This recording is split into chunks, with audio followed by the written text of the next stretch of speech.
Vinyl tag. Hi everyone, it's Johnny Seed here again, and I'm going to be doing my Vinyl Tag 2020 video today.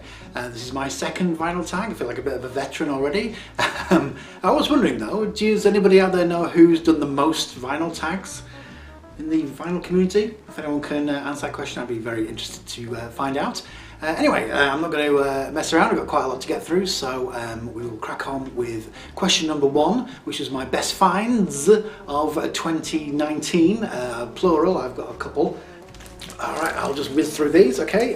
Got a Zappa in the wild for the first time. This is Shake Your Booty. Also managed to pick up one of my favourite albums. This is Neil Young's After the Gold Rush. Ace of Spades by Motorhead. You have to get this. This is on Bronze, the record label Bronze. But my pick of the bunch, and it's nothing amazing and it's nothing worth thousands and thousands of pounds. I'm going to go with this, the Tins album. You may have seen the video I did about this back in the summer. The reason why I'm picking this is because, it turns out I have a little bit of a weird connection with this band. This guy here was the older brother of my older brother's best friend at school. Yeah, I think that's how it works. So this is self-release Tin Tracks. It's a new wavy kind of album. Think sort of Cool for Cats era Squeeze, that kind of thing. They're from Blackpool and it's really good. Check it out. There is a video available of it on YouTube. I know because I ripped it and put it up there, so check it out. Alright, question 2, favourite album of 2019. I've got 3 I'm going to go with, and I don't have anything to show for them. I'm going to go with, first of all, King Gizzard and the Lizard Wizard and Infest the Rat's Nest. I got the right title this time, I called it something else in my Songs of 2019 video. I'm also going to go with AM Jazz by Jim Noir, a newish one for me. I only just started listening to that. And the Corpse Flower, the album by Mike Patton and Jean-Claude Vanier. Well, I do have one thing to show you. It's not a new release in 2019, it was a re-release in 2019. And it is the Enchantment album by the VC's very own Mark G with a C. There we go. So yeah, if you like your music heavy and very metal, very heavy, check out the Enchantment album. It's really good. And as far as my most played albums in 2019, I have a couple. The first one was a bit of VCLT from James Griffiths. This is Band on the Run. This pretty much stayed on my turntable for most of the summer. It was an album that I came home every day from work and put it on and I listened to it over and over and over again. I absolutely loved it to bits. And when I mentioned to my friend Ed that I was into Band on the Run, he was like, "Of course you've heard Ram, haven't you?" And I was like, "No, I haven't heard Ram." And then I went on Spotify and listened to Ram, and that became the next. There's 2 of these back to back. I just played it every day pretty much, and as you can see from my Spotify top songs of 2019, yeah, it pretty much was the only thing I was listening to on online. So I need to get a copy of that on vinyl or even CD. That's Ram by Paul McCartney. Okay, a Novelty Record. I'm going to go with this one. This is not the original picture sleeve. This is Jasper Carrot's Funky Moped. You can see that. If you don't know who Jasper Carrot is or was, I think he's still alive, isn't he? He was a British, or is a British comedian, very popular in the 70s. Kind of came along at the same time as Billy Connolly. This is a record he put out called Funky Moped. I'm guessing my brother got this back in the 70s, but I remember listening to it as a kid and I absolutely loved it. So I'll play a little bit of it now. When I'll get me moped out on the road, I'm gonna ride, ride, ride, ride, ride. Move, funky moped, move, funky moped, move, funky moped, move, funky moped, move, move, move, move, move, funky moped, go. When I'm on me. Question number 4, an Homage cover. This was a bit tricky. I didn't have many to choose from and I would be surprised if no one else has shown this. But I'm going to go with the Mothers of Invention. We're only in it for the money, which is an homage, as you can probably tell, to Sgt. Pepper. So yeah, there's the Mothers and there's Beatles. Question again. Question 5, a B-side or stroke deep cut. I've gone for some B-sides. First of all, Ultravox, The Thin Wall, and the B-side to this is I Never Wanted to Begin. I never wanted to begin. Yes, I never wanted to begin. Which is brilliant, really good, excellent find. And I think I want to show this about 3 times now, but it's so cool, I will show it again. Look at this, how cool is that? And another one I got here, this is Elvis Costello and the Attractions, and this is the I Can't Stand Up Falling Down, and the B-side is Girls Talk, the one he did with Nick Lowe, which is very, very good. Right, something funky. Can't get funkier than this. Cookie Crew, Born This Way.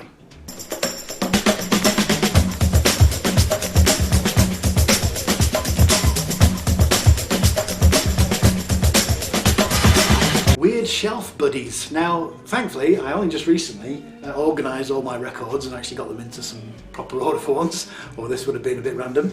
So we have, together at last, The Seekers and Zig Zig Sputnik.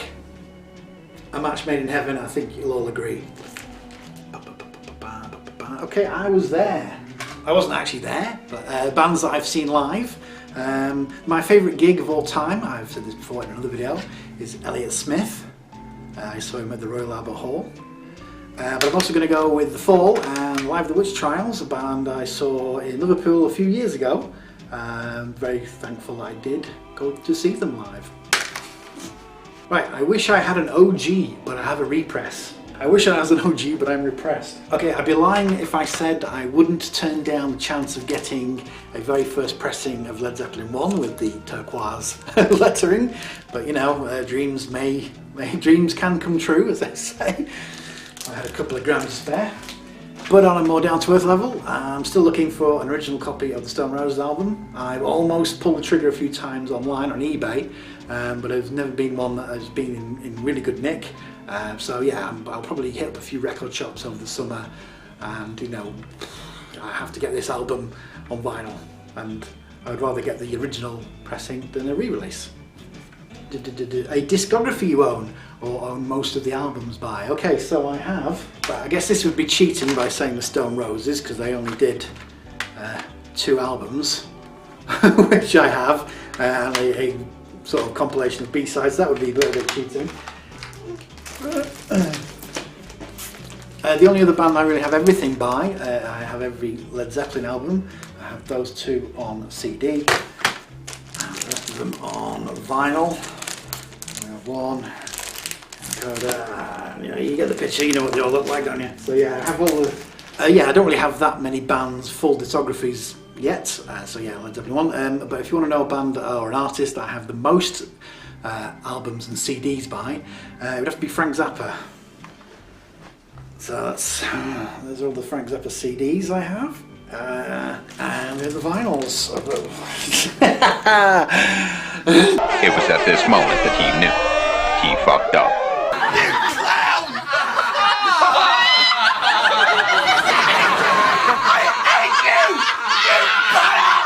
I did it!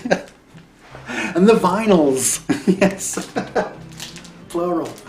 And the vinyl releases that I have here, I will be doing, I've been planning to do a video for about a year now on Frank Zappa, so I'll go into more depths about these. Right, unique centre labels. I've got 2 to show you. The first one, this is Electric Banana, the 70s. And here is a rather delightful centre label. And something a little bit less grotesque. This is the Cocteau Twins and their album Treasure. And the centre label that looks like that.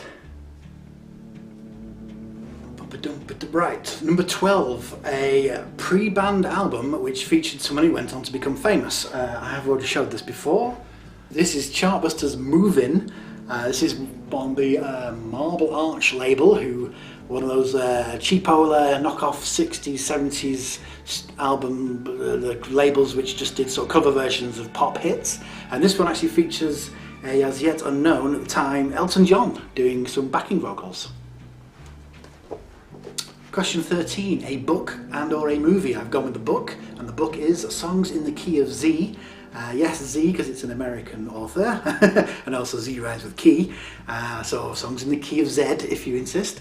This is the curious universe of outsider music. This is something I have quite a lot of interest in. So this goes into quite a lot of depth on people like the Shags, Tiny Tim, Syd Barrett. What do you call Syd Barrett outsider music? That's kind of blurring the lines a little bit, I think. Normally outsider music are people who have kind of no sort of formal training and make just music just because they are passionate about it. It's something that's a bit close to my own heart. Daniel Johnson, I think you've probably heard of. It's also got Joe Meek in here and Captain Beefheart. So it does kind of go from people who are, artists and producers and people who have had record company interest. It's people who are just Wesley, Willis, They buy food to eat. It is a good place to listen to the music. People flock here to get down to the rock music. Rock and roll McDonald's, rock and roll McDonald's, rock and roll McDonald's, rock and roll McDonald's. People who are just making music for the love of, or just because they have the drive. I'm not explaining it very well, am I? Anyway, this is a really good book. I would recommend it if anyone has an interest in that kind of music, which I do. An underrated album, I'm going to pick The Trees, or just Trees, and The Garden of Jane Delaunay. This is a early 70s British prog folk band, one of my favourite albums, and I don't really hear much about it anywhere, or them mentioned anywhere, so I would definitely recommend it if you're into that kind of folky, psyche, 70s kind of stuff, a bit like the band Renaissance, you know them. The track The Garden of Jane Delaunay itself is just one of my favourite songs, and sounds amazing. Okay, a batting average. I guess that's a baseball term, is it? An artist or band that makes consistently great albums. Well, I could have picked a lot here. And there's none of, I like all the Beatles albums, I like all the Zeppelin albums, I like every Elliott Smith album I've made, but I thought I'd pick something slightly different because I've shown a few of those already, and I'm going to go with the Beastie Boys. And we have Hello Nasty. I only have the 3 on CD, Ill Communication and Paul's Boutique, but yeah, Beastie Boys never put a foot wrong really, did they? In my opinion anyway. Question number 16, same album, different cover. This one's for you, Paul. We have Bryan Adams Cuts Like a Knife and Bryan Adams Cuts Like a Knife. I think this is the original, and then after Reckless came out they re-released it with this cover, which is very similar looking to Reckless, don't you think? Right, 17, an album bought cheap that is now worth money. Now I don't really have any records that are worth a lot of money. Not that I know of anyway, I've not run everything I own through Discogs yet. But one thing I did find when I was going through there, so this isn't something that was necessarily bought cheap, it was bought new when it came out in the very, very early 80s. Led Zeppelin 4 Untitled on CD. This is the first edition on CD. And if you look on Discogs, it's what they call the Target version, as you can see from this kind of turquoisey colour. And the reason I'm showing this is because it's actually worth about 40 quid now, this. So if you are out anywhere and you see CDs they're going for like pennies, have a look for this one. I mean, I'm sure most of the people would not pass up the Led Zeppelin CD, but yeah, 40 quid nowadays. Alright, question number 18. My favourite drummer is John Bonham. I'm not going to make any apologies for that, so I'm going to show this because it's got the When the Levee Breaks on it, which is one of his most iconic moments. Yeah, John Bonham, my favourite drummer. An album turning 20 this year. I've seen a lot of people already showing Kid A, which is probably one of the best albums of that year. But I'm going to go with Elliott Smith's Figure 8, released of course in 2000. And was this the last album he made when he was still alive? His last not posthumous album. But yeah, this takes me back to that era in 2000. Right, and finally number 20, a trilogy of albums. Now I know some people have, I'm going to interpret this slightly different. I'm not going to go with 3 albums by a particular artist, but I had these already pulled out and ready because I'm going to be listening to them again soon. This is a trio of compilations. So these are Pebbles compilation, highs in the mid 60s. This is volume 1, Teenage Rebellion. This is kind of like garage music from LA and California. lots of good stuff on these. I've not listened to them for quite a while. And Volume 2, right on Sunset Strip. Who's on here? Terry Randall, People of Sunset Strip, the Sandals, the Chimes, the Bees, the Roosters.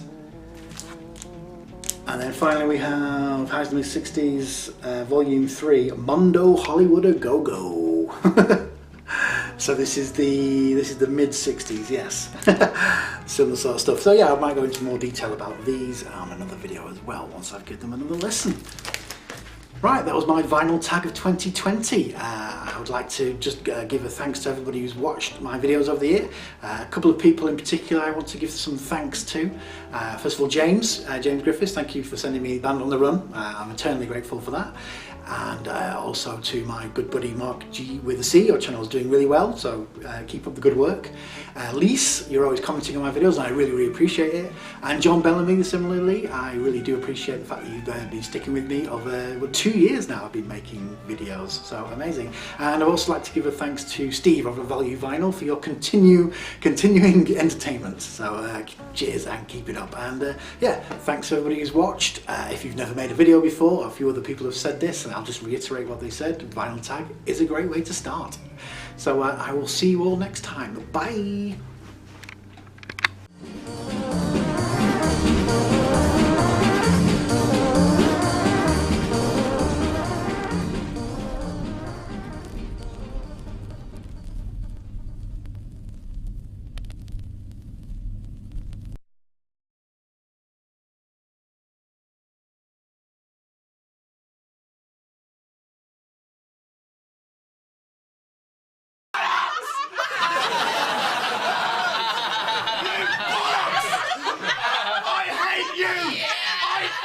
Passing off opinions as your own never works.